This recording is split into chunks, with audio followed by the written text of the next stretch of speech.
8 साल का था तब खेत की फसलों के बीच मुझे दूर एक आदमी जैसा साया दिखा। वह बहुत दूर खड़ा था और मुझे हाथ हिलाता सा लगा। मैं उत्सुक होकर उसकी तरफ जाने ही वाला था कि बड़े ताऊ ने मुझे झट से उठाया और घर की तरफ भागे। हाय रे गजब हो गया। पश्चिम वाले खेत की मेड़ पर मार बंदर दिखा। ताऊ, मैंने तो साफ आदमी देखा था। वह मुझे हाथ से बुला रहा था। अरे ओ भोले, वह आदमी नहीं मार बंदर है। उसके अगले हाथ छोटे होते हैं और वह आदमी की भुजा नोच कर पहन लेता है और हाथ हिलाने का बहाना करके लोगों को अपने पास बुलाता है। ताई घबरा कर वहीं बैठ गई। अरे दद्दा, अब क्या होगा? लगता है उसकी नजर हमारे छोटे गोपाल पर पड़ गई है। तू घबराना मत, अभी दिन का समय है, गाँव में लोग जाग रहे हैं। वह इतनी हिम्मत नहीं करेगा। मैं सरपंच से बात करके आता हूँ कि क्या करना है। यह कहकर ताऊ दरवाजे से बाहर निकल गए। मैं ताई से पूछने लगा, ताई ये मारबंदर क्या होता है? वह बोली, ये आदमी जैसा दिखने वाला दानव होता है। ताकत बहुत ज्यादा होती है, इंसान का दिमाग खाता है। पूरा शरीर काले बालों से ढका रहता है। चेहरा बिना नाक आंख के होता है, बस बीच में लंबी सी दरार जैसी फटी हुई खाल होती है। बूढ़ा मारबंदर तो आदमी की बोली भी बोल लेता है। फिर वह मेरे पीछे क्यों पड़ा है? अरे बुरा वक्त है। तेरे दादा ने तुझे बचाने के चक्कर में एक बार बंदूक से उसके मुंह पर गोली मारी थी। अब वह लौट आया है। तेरे दादा नहीं रहे, शायद तुझसे बदला लेने आया है। यह सुनकर मैं डर से कांपने लगा। ताई ने मुझे सीने से लगाया और बोली, डर मत, कल सुबह ही तुझे कस्बे भेज देंगे तेरे बाप के पास। मारबंदर भीड़ भाड़ से डरता है, तुझे कुछ नहीं होगा। तभी आंगन में हमारा कुत्ता भूरा जोर जोर से भौंकने लगा। ताई चौंक कर बाहर देखने लगी। भूरा लगातार दरवाजे की तरफ भौंक रहा था। बाहर से कोई जवाब नहीं आया, बस धड़ धड़ दरवाजा पीटने की आवाज आई। ताई, क्या यह वही मारबंदर है? तू खुद को मत डरा। जब तक घर में लोग जाग रहे हैं और चहल पहल है, वह गांव में घुसने की हिम्मत नहीं करेगा। कौन है बाहर? घर में जवान लड़के और मेरे बूढ़े बैठे हैं। कोई काम हो तो सुबह आना, ताई ने ऊंची आवाज में कहा। उसके बाद दरवाजा पीटना बंद हो गया और भूरा भी शांत हो गया। लगता था वह चीज लोगों की मौजूदगी से डर गई और हट गई। मैंने राहत की सांस ली। मेरी ताई सच में समझदार थी जो आवाज से उसे बहला दिया। पर हम संभल भी नहीं पाए थे कि अचानक छत पर धड़ धड़ चलने की आवाज आई। वह छत पर चढ़ गया। ताई, अब क्या करें? ताई ने मुझे खींचकर बड़े बक्से में छुपा दिया। हम दोनों दुबक कर बैठ गए। तभी ऊपर से टाइलें खिसकने और मिट्टी गिरने की आवाज आई। फिर भारी चीज के जमीन पर कूदने की धमक,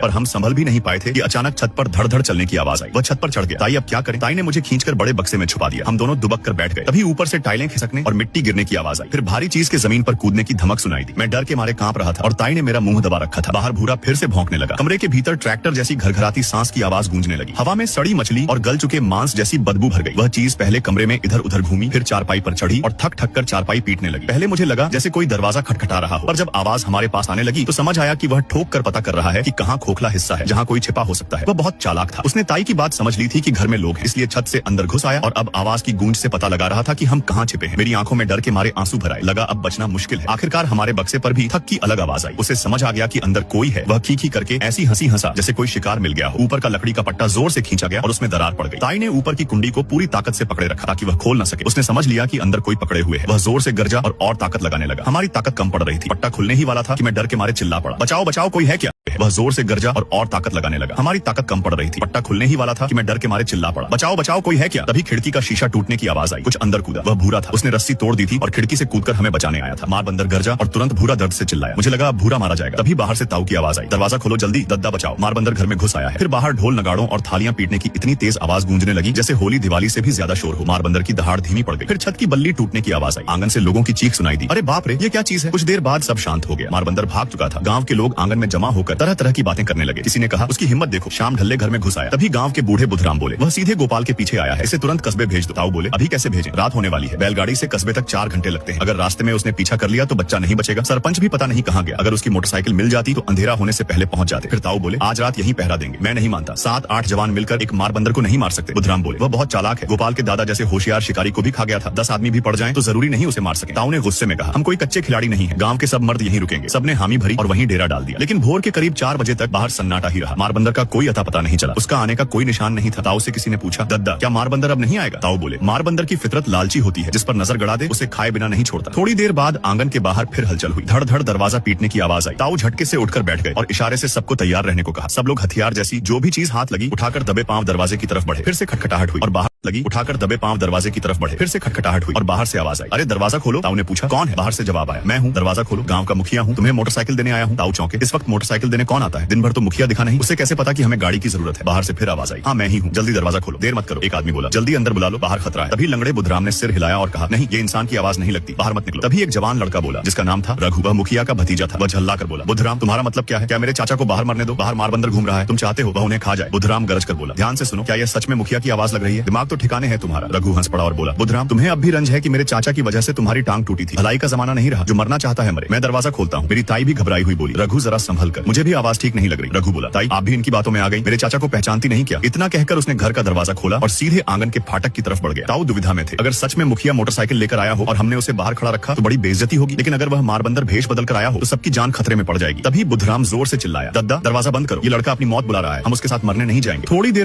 बंद करो, ये लड़का अपनी मौत बुला रहा है, हम उसके साथ मरने नहीं जाएंगे। थोड़ी देर बाद रघु मोटरसाइकिल धकेलता हुआ अंदर आया। उसके चेहरे पर घमंड था। उसने बुधराम की तरफ देखकर कहा, देखा तुम लोग बेकार डर रहे थे, मैंने कहा था ना मेरे चाचा ही हैं। लो मोटरसाइकिल भी आ गई, अब बच्चे को तुरंत कस्बे ले जाओ। क्या सच में मुखिया आया था? बुधराम का चेहरा उतर गया। वह कोने में जाकर चुप बैठ गया। रघु ने तिरछी नजर से उसे देखा और बोला, अगर मोटरसाइकिल न होती तो इस बच्चे की जान चली जाती। शुक्र मनाओ मैं था। बुधराम समझ गया कि रघु ताना मार रहा है। उसका चेहरा गुस्से से लाल हो गया और वह दरवाजा पटक कर बाहर चला गया। मेरी ताई पीछे से बोली, अरे मत जाओ, बाहर खतरा है, पर वह जिद्दी था, बिना पीछे देखे चला गया। ताई बोली, उसे मत रोको, उसे हमेशा दूसरों की खुशी से जलन रहती है। ताऊ ने कहा, अब भोर होने वाली है, मोटरसाइकिल आ गई है, मैं अभी गोपाल को कस्बे छोड़ आता हूँ और फिर थाने से पुलिस लेकर लौटूंगा, तब इस मारबंदर का काम तमाम करेंगे। ताई बोली, जरा उजाला हो जाने दो, अभी अंधेरा है, मुझे डर है वह पीछा न करे। रघु बोला, किस बात का डर? ताई, 2 पहिए हैं हमारे पास, वह चाहे जितना तेज हो हमसे आगे नहीं निकल सकता, और जितनी जल्दी पुलिस आएगी गांव उतनी जल्दी सुरक्षित होगा। ताऊ ने हामी भरी और कहा, ठीक है, देर करने से अच्छा है, जल्दी निकलो। फिर मैं रघु के साथ उस पुरानी मोटरसाइकिल पर बैठ गया और हम चल पड़े। रघु बहुत तेज चला रहा था। थोड़ी देर में गांव नजर से ओझल हो गया। तभी रघु के पेट से गुड़गुड़ की आवाज आई। वह हंसकर बोला, गोपाल भूख लगी है क्या? मैंने सिर हिलाया। उसने मोटरसाइकिल रोक दी और बोला, अब हम गांव से काफी दूर हैं, यहाँ सुरक्षित है, चलो मक्का तोड़कर खाते हैं। उसने खेत से 2 भुट्टे तोड़े और हम मोटरसाइकिल पर बैठकर खाने लगे। तभी अचानक मुझे बहुत गंदी बदबू आई, जैसे सड़ी मछली की। बदबू तेज नहीं थी मगर दूर से आती लग रही थी। मैंने चारों तरफ देखा, घना कोहरा था, कुछ साफ दिखाई नहीं दे रहा था। मैंने खाना रोक दिया। रघु बोला, क्या हुआ, क्यों नहीं खा रहा? मैंने कहा, मुझे मारबंदर की बदबू आ रही है। वह हंस पड़ा, बोला, मजाक मत कर, हम इतना दूर आ गए हैं, वह पीछा नहीं कर सकता। मैंने कहा, सच में गंध आ रही है। रघु बोला, लगता है डर के मारे तुझे वहम हो रहा है, जब तक वह घोड़े पर न बैठा हो इतना जल्दी नहीं आ सकता। फिर भी उसने एहतियात में भुट्टा फेंक दिया और बोला, कस कर बैठ। मोटरसाइकिल फिर तेज रफ्तार से दौड़ने लगी, लेकिन जितना आगे बढ़ते गए बदबू उतनी ही तेज होती गई। मैंने कहा, यह गंध आगे से आ रही है। तभी चीं की आवाज के साथ उसने जोर से ब्रेक लगाया। मोटरसाइकिल रुक गई। पीछे से मैंने देखा उसके कंधे कांप रहे थे। मैंने पूछा,